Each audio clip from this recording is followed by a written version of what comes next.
I'm Danica Patrick, and I'm pretty intense. You know, like the old gladiator days, I thought that winning came with home runs and big contracts and world championships. And what I realized after being, knocked on my ass by my wrongdoing and my stupidity, that turning the lens inward and pressing the pause button allowed me to look at things from a different way. And that winning really was about being a great father, a great partner, and a great leader to our team. I would like to dive into that, if possible, to understand, emotionally how you felt, and then after the suspension, and you've talked about it being a paradigm shift for you, and like what happened, right? We have to. The only way to the other side is through. So what did you go through? Well, I think for one, what I've learned is that, and I'll tell you what I went through, is that you're an average of the 5 people you surround yourself with the most, right? Amen.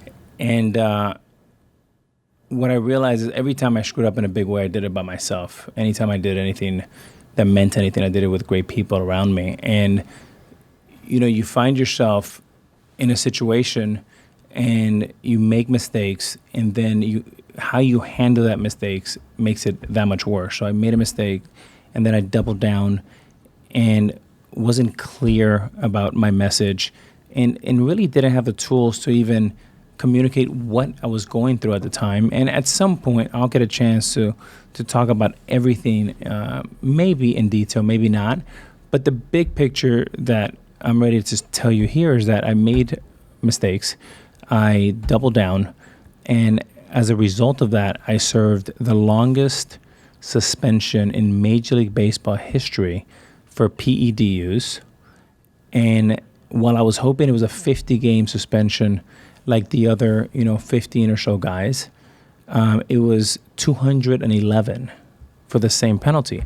And that just literally took me to my knees in tears and said, oh my God, I just completely fucked up my entire life.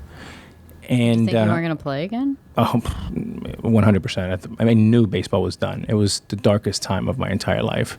What did that look like?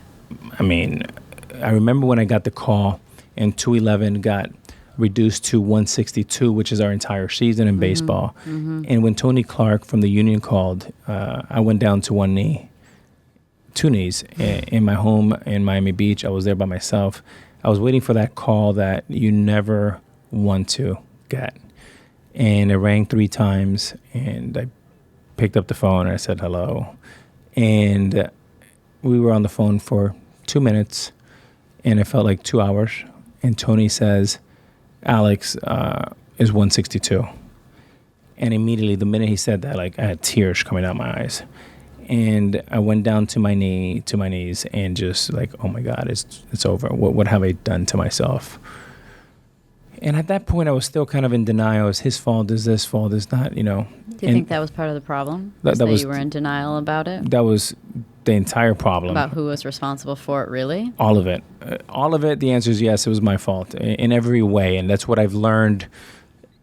I going back to that house, I want to tell you this because this part is important. I for 3 weeks, I basically didn't leave my house. A couple of weeks, I was just so sad. I didn't see my daughters. Wow. I was sick to my stomach. I would wake up in the middle of the night, in tears and going I'm the only jackass that has pocket aces that finds a way to lose his fucking hand. It's so painful. And, try to grow a beard, couldn't. You're like, I failed at that too. Yeah.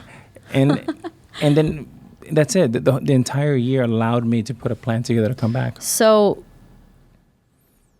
you had plenty of time to reflect. Maybe you even figured it out in the 3 weeks after. I'm not sure. I don't know. But did you look back and figure out, could you identify what it was that drove you to feel like you could do what you did and get away with it?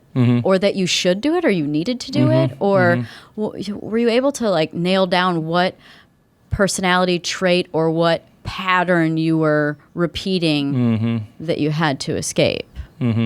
Well, I think what the 162 allowed me to do, it allowed me to press the pause button and turn the lens inward and start to dig in at some of the questions you just asked, right? Yeah. And I wanted to know, well, what the hell happened between age 5 and 12 that made me do all these stupid things and self-destruct. I mean, think about it. I had hundreds of millions of dollars guaranteed whether I played another game or not. It's like crazy, right? It's crazy, and it's so upsetting. And what I realized, all in all, is that I was flawed, and these mistakes were from your youth. Yeah, and look, the one thing is I realized I still do my work in therapy, and that's a journey that's never going to stop. Sure, I agree. It allowed me to look at the world in a different place, that I am grateful to be one of 750 Major League players, that I'm grateful to be a New York Yankee, that I'm grateful to have George Steinbrenner bring me to New York, and that I fucked it up and I disappointed and there's no excuses. And once I owned that, and once I looked in the mirror and said, it was you and not the handler, not the PR, not Ron, not my attorney, it was me. Once you stop making excuses for yourself. I actually, for the first time, I ended up seeing a little bit of light at the end of the tunnel. Yeah. It was a little light, but it was a light. It's a crack, and then it opens up.